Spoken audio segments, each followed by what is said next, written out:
ಆಗತಾ ಸುಖ ಸಂಪತ್ತಿ ಪುಣ್ಯಾಷ್ಟ ತವ ದರ್ಶನ ಎಂಬುದಾಗಿ ಭಗವಂತನ ಹತ್ರ ನಾವು ಬೇಡ್ಕೊಳ್ಬೇಕಂತೆ. ಹೇಗೆಲ್ಲ ಬೇಡ್ಕೊಳ್ಬೇಕು ಅಂತ ಹೇಳಿ ಶಾಸ್ತ್ರಕಾರ ನಮ್ಗೆ ಹೇಳ್ಕೊಟ್ಟಿದ್ದಾರೆ. ಗತಂ ಪಾಪಂ ಗತಂ ದುಃಖಂ ಗತಂ ದಾರಿದ್ರ್ಯಮೇವಚ. ಅದರ ಅರ್ಥ ಏನಪ್ಪಾ ಅಂತಂದ್ರೆ, ಗತಂ ಪಾಪಂ, ಮನುಷ್ಯ ಪಾಪವನ್ನು ಮಾಡಿರ್ತಾನೆ, ಆ ಪಾಪಕ್ಕೆ ಅನುಸಾರವಾಗಿ ಅವನಿಗೆ ಕಷ್ಟಗಳು ಗೋಚರವಾಗುತ್ತೆ ಅಂತ. ಕಷ್ಟಗಳು ಅಂತಂದ್ರೆ ಯಾವುದು ಅಂತಂದ್ರೆ ಅಪಮೃತ್ಯು, ವ್ಯಾಧ ಮೃತ್ಯು, ಘೋರ ಮೃತ್ಯು, ಕ್ಷುದ್ರ ಮೃತ್ಯು, ಪೈಶಾಚಿಕ ಮೃತ್ಯು, 7 ವಿಧವಾದಂತಹ ಕಷ್ಟಗಳು ಮನುಷ್ಯನಿಗೆ ಬರುತ್ತೆ ಅಂತೇಳಿ ಶಾಸ್ತ್ರ ಹೇಳುತ್ತೆ. ಪಾಪ ಮಾಡಿದ್ದಕ್ಕೆ ಕಷ್ಟಗಳು ಬರುತ್ತೆ.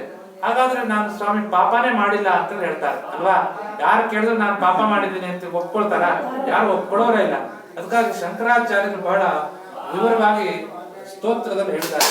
ಅದೇನಪ್ಪಾ ಅಂತಂದ್ರೆ, ಕರಚರಣ ಕೃತಂ ವಾ ಕಾಯಜಂ ಕರ್ಮಜಂ ವಾ ಶ್ರವಣ ನಯನಜಂ ವಾ ಮಾನಸಂ ವಾ ಅಪರಾಧಂ ವಿಹಿತಂ ಅವಿಹಿತಂ ವಾ ಸರ್ವಮೇತತ್ ಕ್ಷಮಸ್ವ ಜಯ ಜಯ ಕರುಣಾಬ್ಧೆ ಶ್ರೀ ಮಹಾದೇವ ಶಂಭೋ ಅಂತ. ಅದರ ಅರ್ಥ ಏನಪ್ಪಾ ಅಂತಂದ್ರೆ, ಮನುಷ್ಯನಾಗಿರ್ತಕ್ಕಂಥವನು ಪ್ರತಿದಿನವೂ ಪ್ರತಿ ಕ್ಷಣವೂ ತಪ್ಪುಗಳನ್ನು ಮಾಡ್ತಾನೆ ಇರ್ತಾನೆ. ತಿಳಿದು ಮಾಡ್ತಾನೆ, ಕೆಲವೊಂದು ತಿಳಿಯದೇನೆ ತಪ್ಪುಗಳನ್ನು ಮಾಡ್ತಾನೆ. ತಪ್ಪುಗಳು ಏನೇನು ಮಾಡಿದೀವೋ ಆ ಎಲ್ಲ ತಪ್ಪುಗಳಿಗೂ ಕೂಡ ಒಂದು ಪ್ರಾಯಶ್ಚಿತ್ತ ಆಡುವಂತಹದ್ದಿದ್ದೇ ಇದೆ. ಯಾರೇ ಏನು ತಪ್ಪು ಮಾಡಿದ್ರೆ, ಹೇಗೆ ಕಾನೂನು ಪ್ರಕಾರವಾಗಿ ತಪ್ಪು ಮಾಡಿದ್ರೆ ದಂಡ ಆಗ್ತಾರೋ, ಹಾಗೆ ಧರ್ಮದಲ್ಲಿ ಮನುಷ್ಯ ಏನೇನು ತಪ್ಪು ಮಾಡ್ತಾನೋ ಆ ತಪ್ಪಿಗೆ ಅನುಸಾರವಾದಂತಹ ಶಿಕ್ಷೆ ಇಡುವಂತಹದ್ದು ಇಲ್ಲಿ ಪ್ರಕಟವಾಗುತ್ತೆ. ಆ ಶಿಕ್ಷೆಗಳು 7 ವಿಧವಾದಂತಹ ಶಿಕ್ಷೆಗಳು.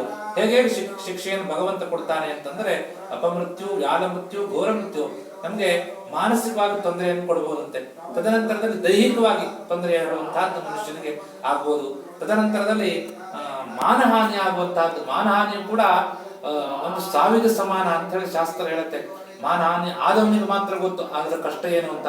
ತದನಂತರದಲ್ಲಿ ಅಪಘಾತಗಳಾಗುವಂತಹ ಏನ್ ತೊಂದರೆಗಳಿದೆಯೋ ಅಂತಹದ್ದು. ಹೀಗೆ ಸಂಪತ್ತುಗಳನ್ನು ಕಳ್ಕೊಳ್ಳುವಂತಹದ್ದು. ಮನುಷ್ಯನಿಗೆ ಸಂಪತ್ತನ್ನು ಕಳ್ಕೊಂಡಿದ್ದಾನೆ ಅಂತಂದ್ರೆ ಅದು ಒಂದು ಸಾವಿನ ಸ್ವರೂಪ ಅಂತೇಳಿ ಶಾಸ್ತ್ರ ಹೇಳುತ್ತೆ. ದುಡ್ಡಿರ್ತಕ್ಕಂತಹ ವ್ಯಕ್ತಿ 1 ರೂಪಾಯಿ ದುಡ್ಡಿಲ್ಲದಿದ್ರೆ ಅವನು ಎಲ್ಲವನ್ನು ಕಳ್ಕೊಂಡಂಗೆ, ಅವನು ಅದೊಂದು ಮೃತ್ಯುವಿಗೆ ಸಮಾನವಾಗಿರ್ತಕ್ಕಂಥದ್ದು ಅಂತ ಎಲ್ಲ ಕಷ್ಟಗಳನ್ನ ಭಗವಂತ ನಮ್ಗೆ ಅನುಗ್ರಹವನ್ನು ಮಾಡ್ತಾನಂತೆ. ಅಂದ್ರೆ ಶಾಪವಾಗಿ ಕೊಡ್ತಾನೆ. ಇಂತಿಷ್ಟು ಕೆಟ್ಟ ಕೆಲಸವನ್ನು ಮಾಡಿದೀಯಾ, ಅದಕ್ಕೆ ನಿನಗೆ ಇಂತಹ ಒಂದು ತೊಂದರೆಗಳು ಉಂಟಾಗಿದೆ ಅಂತೇಳಿ ಶಾಸ್ತ್ರ ಹೇಳುತ್ತೆ. ಅದಕ್ಕಾಗಿ ಅಂತಹ ಒಂದು ಏನೇನು ಕಷ್ಟಗಳಿದೆಯೋ, ಅಂದ್ರೆ ಏನೇನು ನಾವು ಪಾಪವನ್ನು ಮಾಡಿದೀವೋ ಆ ಪಾಪಗಳೆಲ್ಲ ಹೇಗೆ ದೂರ ಆಗ್ಬೇಕು ಅಂತಂದ್ರೆ ಭಗವಂತನ ಹತ್ರ ನಾವು ಕೇಳ್ಕೊಂಡಿದೀವಿ. ಗತಂ ಪಾಪಂ ಗತಂ ದುಃಖಂ ಗತಂ ದಾರಿದ್ರ್ಯಮೇವಚ. ಅಂದ್ರೆ ನಾನು ಮಾಡಿರ್ತಕ್ಕಂತಹ ಪಾಪಕ್ಕನುಸಾರವಾಗಿ ಗತಂ ಪಾಪಂ ಗತಂ ದುಃಖಂ, ಅದು ಪಾಪಕ್ಕೆ ಸನ್ವಾದಂತಹ ದುಃಖವನ್ನು ಕಂಡಿದ್ದೇನೆ, ಆ ಪಾಪಕ್ಕೆ ಸನ್ವಾದಂತಹ ದಾರಿದ್ರ್ಯವನ್ನು ಕಂಡಿದ್ದೇನೆ, ಸಂಪತ್ತನ್ನು ಕಳ್ಕೊಂಡಿದ್ದೇನೆ. ಆದ್ರೆ ಆಗತಾಹ ಸುಖ ಸಂಪತ್ತಿ ಪುಣ್ಯಾಶ್ಚ ತವ ದರ್ಶನ.